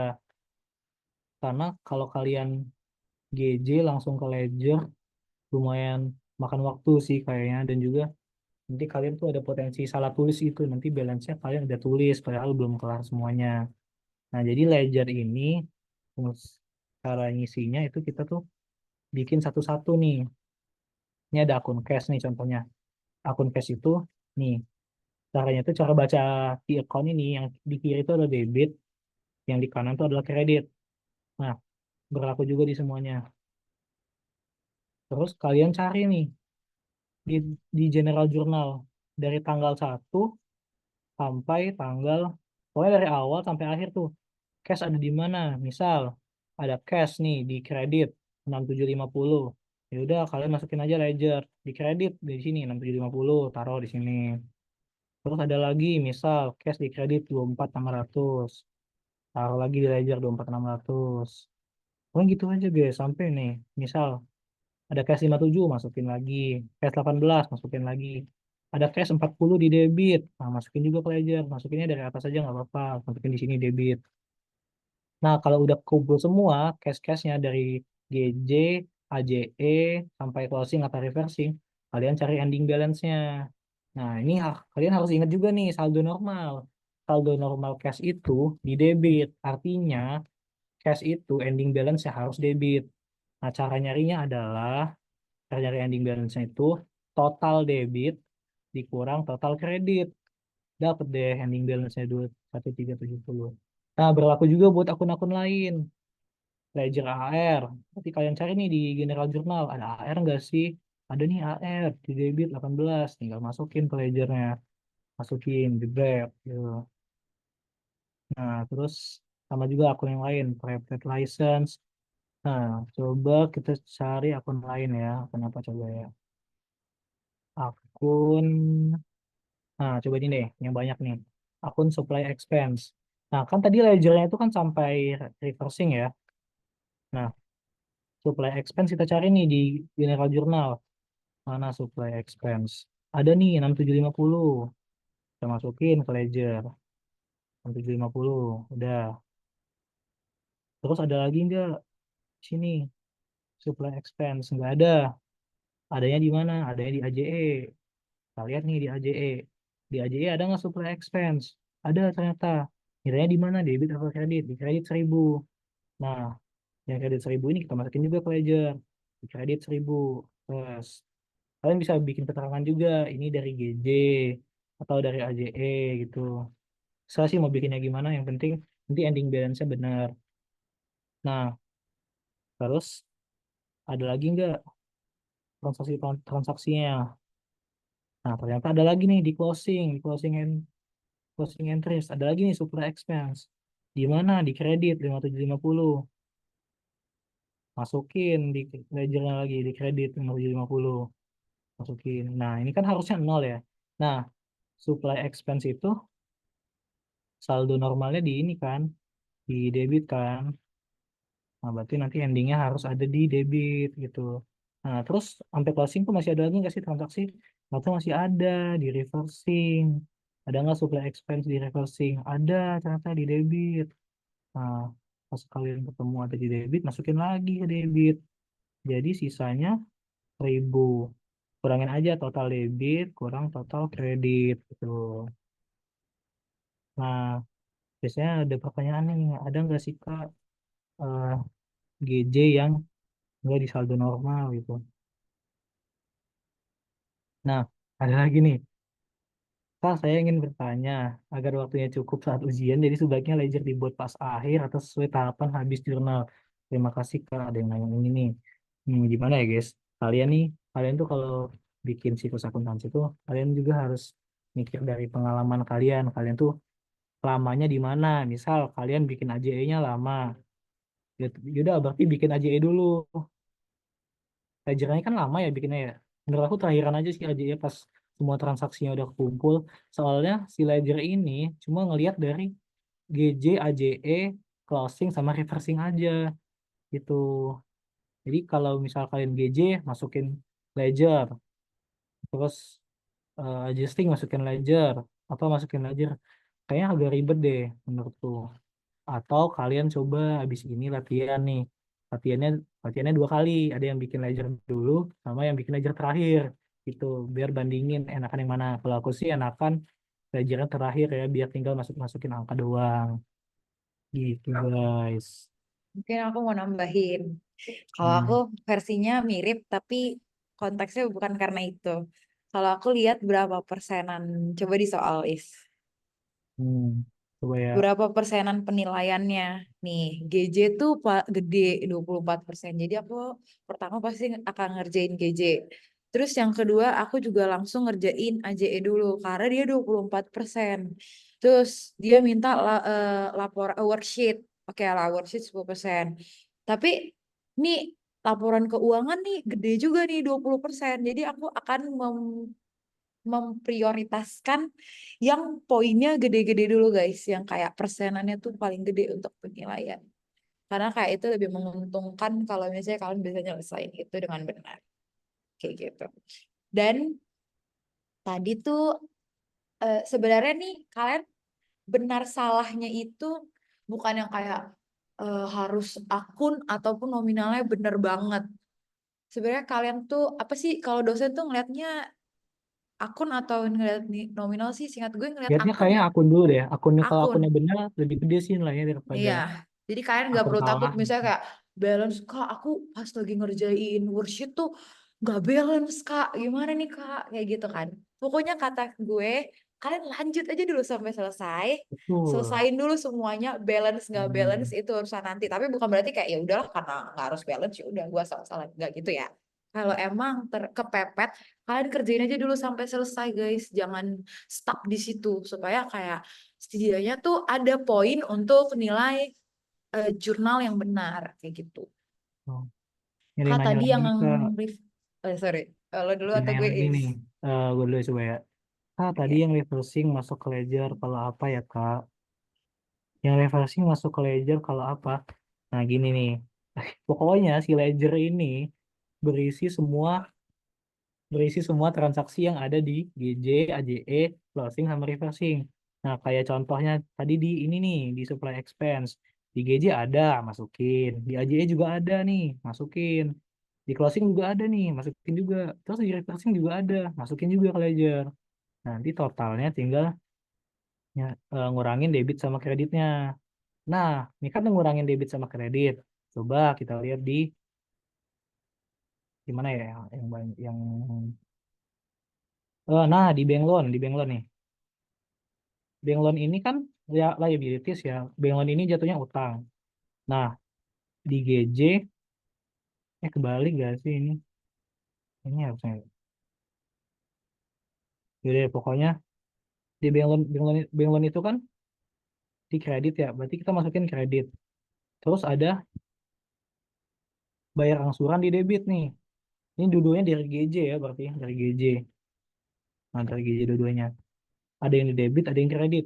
Nah, kalau bank loan kan saldo normalnya di kredit. Berarti kalau mau cari ending balance-nya itu kredit kurang debit. Gitu guys. Jadi kalian tuh tetap harus hafalin, ingetin saldo normal biar nggak salah bikin ledger. Kalau kalian sudah salah dari saldo normalnya, dipastikan ledger kalian salah. Gitu. Nah, kayak unearned fees nih, unearned fees kan jatuhnya liability ya. Itu saldo normalnya di kredit, makanya ending balance-nya di kredit. Nah, ada nggak sih Kak yang aslinya saldo normalnya di kredit tapi di ending balance-nya debit? Ada. Contohnya ini. Contohnya interest payable. Nah, interest payable ini kan baru muncul di AJE. Eh, awalnya tuh gini, interest payable ini kan termasuk payable. Payable itu saldo normalnya di kredit. Maka ending balance-nya tuh kan harusnya di kredit ya. Nah, tapi di soal ini, si interest payable ini baru masuk di AJE, interest payable expense. 83 ya, bukan 89 ya? 83. Oke, tinggal benerin aja nanti angkanya. Interest payable 83 di kredit. Nanti kita masukin ledger 83 nih di sini HJE 83. Nah, terus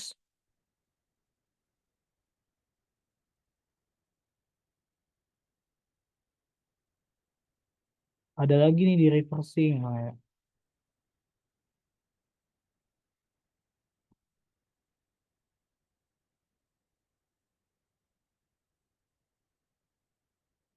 Oh iya guys, harusnya 0 guys, salah. Salah, salah, salah. Harusnya tadi 0.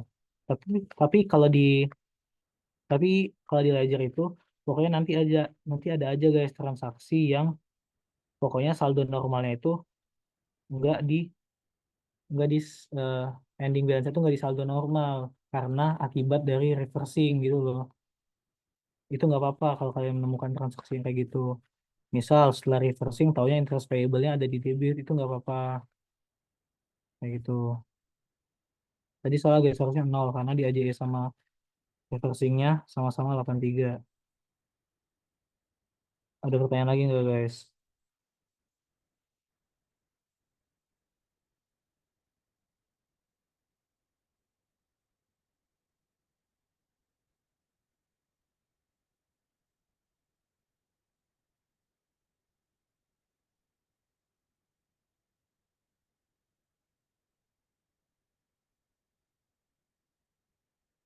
Di Deborah ada pertanyaan lagi nggak di Deborah?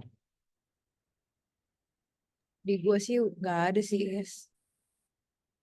Ya, atau teman-teman masih ada yang mau nanya tentang yang sebelum-sebelumnya di GJ atau AJE atau closing atau apa gitu.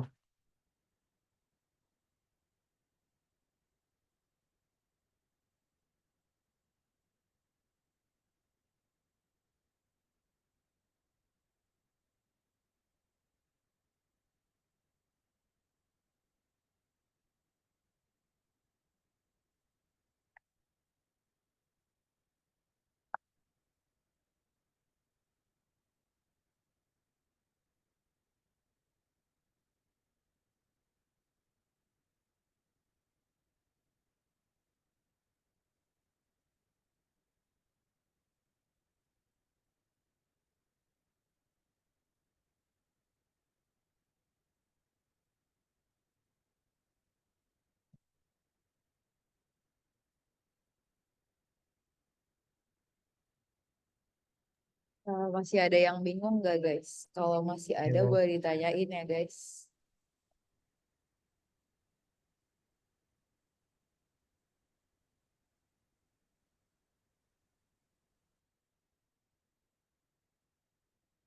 nah, tadi buat yang di ledger yang nggak sesuai saldo normal itu contohnya tuh di interest expense.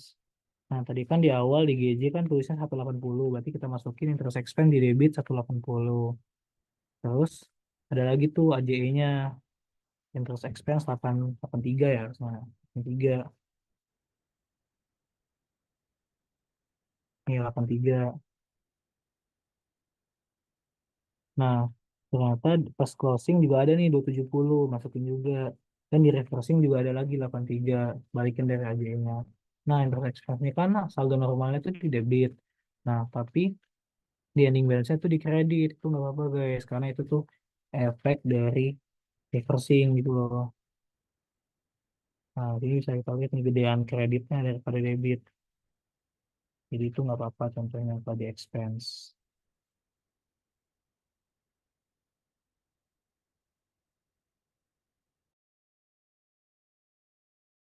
Intinya bisa bisa kayak gitu, bisa nggak di saldo normal itu gara-gara reversing ya guys. Bukan kayak ya udah semuanya bisa bisa jadi nggak di saldo normal. Itu pokoknya bisa terjadi kalau ada reversing. Oke?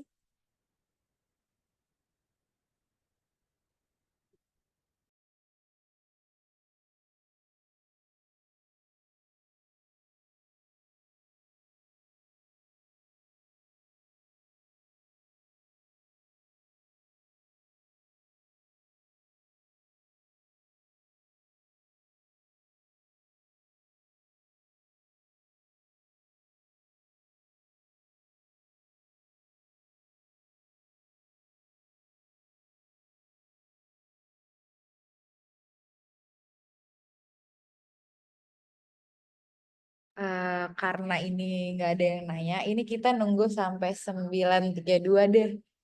Mungkin lagi ngetik atau apa. Kita tunggu sampai 9.32 untuk pertanyaan. Tapi kalau misalnya 9.32 nggak ada lagi yang nanya, kayak kita anggap udah pada paham ya guys. Biar kita bisa ngakhirin Zoom ini juga. Oke.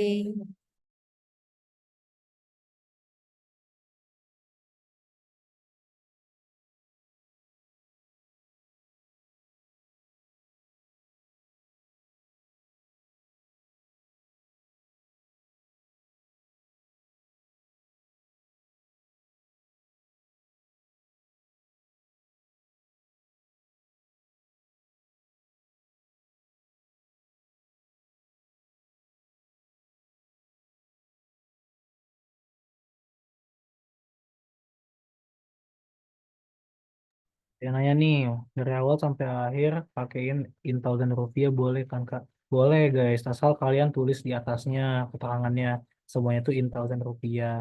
Dan juga kalau bisa konsisten gitu sampai akhir. Kalau mau pakai ribuan, semuanya ribuan. Kalau pakai jutaan, semua jutaan kayak gitu.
Kayaknya udah 9.32 dan tidak ada yang bertanya, Is.